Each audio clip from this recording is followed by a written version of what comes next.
Olá, hoje a gente vai mergulhar numa das forças mais, impressionantes da história, o Império Mongol.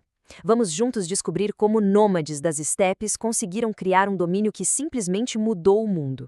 Para a gente ter uma noção do que estamos falando, é preciso entender a escala. Não é só um império grande, tá? É o maior império em área contínua que o mundo já viu. Uma coisa sem precedente. Então, por onde a gente começa? Bem, a nossa história nasce ali, nas vastas e implacáveis estepes da Ásia, um lugar que estava prestes a se tornar o berço de um império forjado a partir de tribos nômades. Olha só, essa linha do tempo é o nosso mapa. A jornada toda está aqui. O império é fundado em 1206, atinge seu auge e, em 1368, entra em colapso. Pensa bem.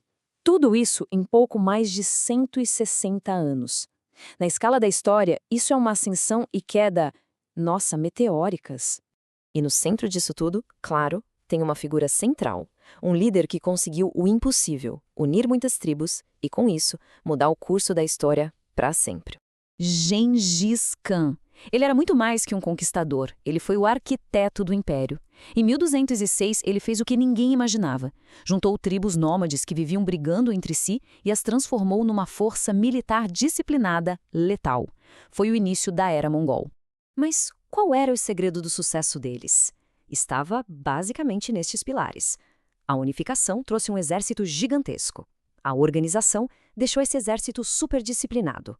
As táticas, como aqueles famosos recuos falsos para atrair o inimigo para uma armadilha, eram geniais. E claro, a mobilidade a cavalo significava que eles podiam atacar de qualquer lugar, a qualquer hora. Eram imprevisíveis. Geralmente a morte de um líder tão forte é o fim de um império, né? Mas não para os mongóis. O que aconteceu depois? Pois é, o impulso de expansão não só continuou, como se acelerou. E aqui a gente tem um ponto de virada super importante. O império não foi para um único herdeiro. Em vez disso, foi dividido entre os descendentes dele. Isso, por um lado, manteve a expansão, mas também plantou as sementes da futura divisão, da fragmentação. E essa expansão seguiu com figuras notáveis, como o Kublai Khan, que era neto do Gengis. Ele não só conquistou a China inteira, como se tornou o imperador de lá, fundando a poderosa dinastia Yuan. Imagina só! Esse império, no entanto, tinha duas faces bem diferentes. Não era só sobre guerra. Havia um lado forte de comércio, de cultura, mas também uma crise que já estava batendo na porta. E aqui está a grande contradição do Império Mongol. De um lado, uma máquina de guerra implacável que varreu continentes. Do outro, o poder que tornou a Rota da Seda segura, basicamente criando a maior zona de livre comércio do mundo e conectando o Oriente e o Ocidente como nunca antes na história. Mas claro, nenhum império é invencível.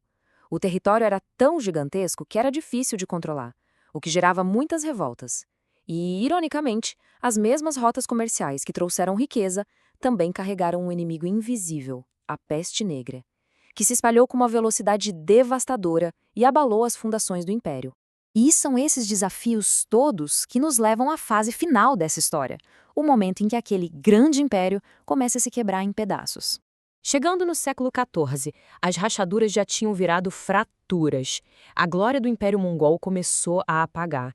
E aquela coesão toda que o tornava tão poderoso, estava se desfazendo. E aqui a gente vê o resultado. O Império unificado se partiu em 4 grandes estados, cada um governado por um descendente de Gengis.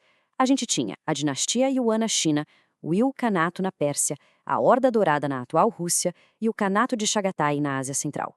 A unidade, já era. E este número, 1368, ele representa o fim. Foi nesse ano que a dinastia chinesa Ming assumiu o controle da China, derrubando a dinastia Yan dos mongóis. Esse evento é o que marca o fim da era do Império Mongol como uma força unificada. E tudo isso nos deixa com uma pergunta para a gente pensar. Como é que devemos lembrar do Império Mongol? Foi principalmente uma força de conquista brutal, de destruição? Ou será que o seu legado mais importante foi a conexão global sem precedentes que ele acabou promovendo? A resposta, talvez, esteja um pouco nos dois lados.